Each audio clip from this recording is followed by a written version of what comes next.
اعوذ باللہ من الشیطان الرجیم بسم اللہ الرحمن الرحیم رب اشرح لی صدری ویسر لی امری واحلل عقدۃ من لسانی یفقہوا قولی رب زدنی علما رب زدنی علما رب زدنی علما اللہم فقہنا فی الدین آمین یا رب العالمین۔ السلام علیکم ورحمۃ اللہ وبرکاتہ۔ اللہ تعالیٰ سے دعا ہے کہ آپ سب ایمان اور صحت کی بہترین حالت میں ہوں۔ چلیے شروع کرتے ہیں آج کی کلاس۔ جیسا کہ آپ اسکرین پہ دیکھ رہی ہیں کہ آج ہم لوگ پڑھیں گے مرکب توصیفی۔ آئیے سب سے پہلے دیکھتے ہیں کہ یہ مرکب کیا ہوتا ہے۔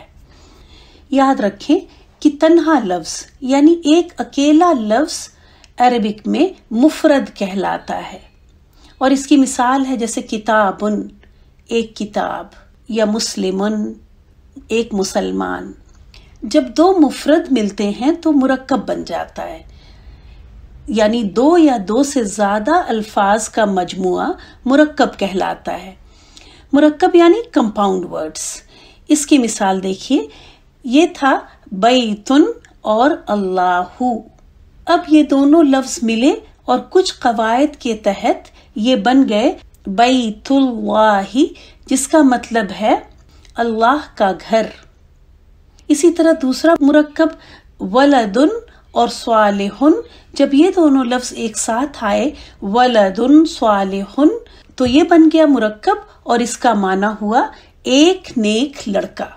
مرکب بھی دو طرح کے ہوتے ہیں، مرکب ناقص اور مرکب تام۔